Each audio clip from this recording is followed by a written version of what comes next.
ଆଜି ରାତିରେ ମୁଠାଏ ଲୁଣ ଏହି ଜାଗାରେ ରଖିଦିଅନ୍ତୁ।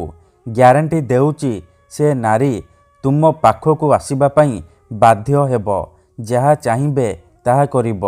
ହଁ ଫ୍ରେଣ୍ଡସ୍, ଯଦି ଆପଣ କେଉଁ ଝିଅ ବା ପଡ଼ିଶା ଘର ଭାଉଜର ସୁନ୍ଦରତାକୁ ଦେଖି ତା ଆଡ଼କୁ ଆକର୍ଷିତ ହେଉଛନ୍ତି, କିନ୍ତୁ ଯେତେ ଚେଷ୍ଟା କଲେ ମଧ୍ୟ ତାକୁ ପଟେଇ ପାରୁନାହାନ୍ତି, ତାକୁ ନିଜର ମନ କଥା କହିବାକୁ ଡରୁଛନ୍ତି, ଆଉ ଆପଣ ଚାହୁଁଛନ୍ତି କି ସେ ଝିଅ ବା ବିବାହିତା ନାରୀ ନିଜେ ଆସି ଆପଣଙ୍କୁ ଭଲ ପାଉଛି ବୋଲି କହୁ, ତେବେ ଆଜିର ଏହି ଭିଡ଼ିଓଟି ଆପଣଙ୍କର ଇଚ୍ଛାକୁ ପୂରଣ କରିବ।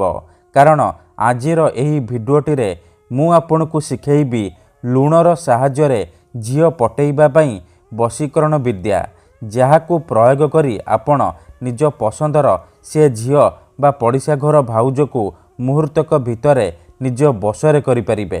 ତାକୁ ପଟେଇ ତାଠାରୁ ନିଜର ମନ ମୁତାବକ କାମ ହାସଲ କରିପାରିବେ। ସିଏ ଆପଣଙ୍କ ପ୍ରେମରେ ଏମିତି ଦିବାନୀ ହେଇଯିବ କି ଟାଣି ହୋଇ ଆପଣଙ୍କ ପାଖକୁ ଆସିବ, ଆପଣଙ୍କର ସବୁ ଇଚ୍ଛା ପୂରଣ କରିବ। ନମସ୍କାର ଫ୍ରେଣ୍ଡସ୍, ଓଡ଼ିଆ ଫଣ୍ଡା ଚ୍ୟାନେଲକୁ ଆପଣମାନଙ୍କୁ ସ୍ୱାଗତ। ଏହି ବଶୀକରଣ ଏତେ ଶକ୍ତିଶାଳୀ କି ଏହାର ପ୍ରୟୋଗ କେବେ ବି ଖାଲି ଯାଏନି। ଯେଉଁ ଝିଅ ବା ଭାଉଜ ଉପରେ ଏହି ବଶୀକରଣକୁ ମାତ୍ର ଗୋଟିଏ ଥର ପ୍ରୟୋଗ କରିଦେବେ, ସିଏ ସେହି ସମୟଠାରୁ ଆପଣଙ୍କର ବଶରେ ହେଇଯିବ। ପାଗଳି ପରି ଆପଣଙ୍କୁ ଭଲ ପାଇବାକୁ ଲାଗିବ। ଯେଉଁ ବିବାହିତା ନାରୀ ଆପଣଙ୍କୁ ଭାव ଦେଉନଥିଲା, ସିଏ ରାତିଦିନ ଫୋନ୍ କରି ଘରକୁ ଡାକିବ, ଯାହା ଚାହିଁବେ ତାହା କରିବ, କୌଣସି ପ୍ରକାର ବାଧା ଦେବ ନାହିଁ। ତେବେ ଏହି ବଶୀକରଣ କରିବା ସବୁଠାରୁ ସହଜ। ଏଥିପାଇଁ ଆପଣଙ୍କୁ ବେଶୀ କିଛି ସାମଗ୍ରୀର ଆବଶ୍ୟକ ନାହିଁ। କେବଳ ମୁଠାଏ ଲୁଣ ଆଣିବେ। ତାପରେ ମୁଁ ଆପଣଙ୍କୁ ଗୋଟିଏ ବଶୀକରଣ ମନ୍ତ୍ର କହିବି, ଆପଣ ସେହି ବଶୀକରଣ ମନ୍ତ୍ରକୁ ପଢ଼ିଦେବେ। ତାପରେ ଦେଖିବେ ଚମତ୍କାର। ଯେମିତି ଆପଣ ଏପଟେ ମନ୍ତ୍ରକୁ ପଢ଼ିବା ମାତ୍ରେ ସେପଟେ ପ୍ରଭାବ ପଡ଼ିବା ଆରମ୍ଭ ହୋଇଯିବ। ସେ ଝିଅ ବିଚଳିତ ହୋଇ ଉଠିବ। ଯେପର୍ଯ୍ୟନ୍ତ ଆପଣଙ୍କ ପାଖକୁ ଆସିନି, ଆପଣଙ୍କ ସହିତ ସମ୍ପର୍କ ରଖିନି, ସିଏ ଖାଲି ଛଟପଟ ହେବ।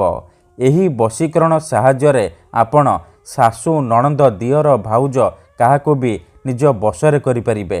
ବର୍ଷ ବର୍ଷ ଧରି ଭାଙ୍ଗି ଯାଇଥିବା ପୁରୁଣା ପ୍ରେମକୁ ଫେରାଇ ଆଣିପାରିବେ।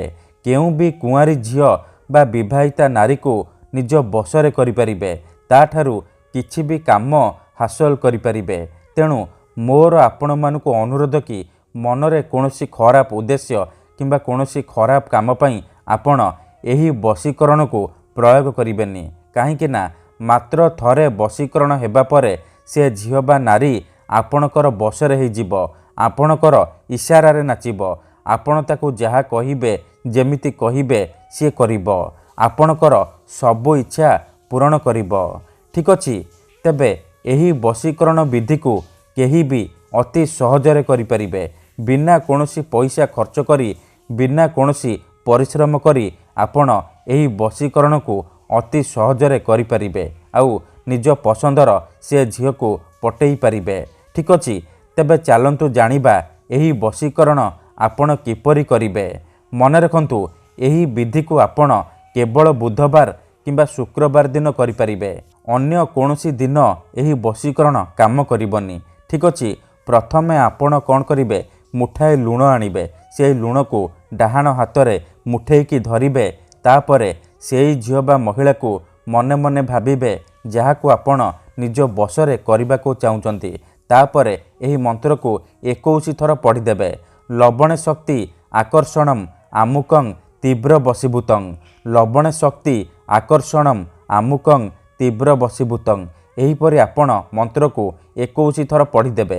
ଆମୁକଂ ଜାଗାରେ ଆପଣ ସେହି ଝିଅ ବା ମହିଳାର ନାମ କହିବେ, ଯାହାକୁ ଆପଣ ନିଜ ବଶରେ କରିବାକୁ ଚାହୁଁଛନ୍ତି।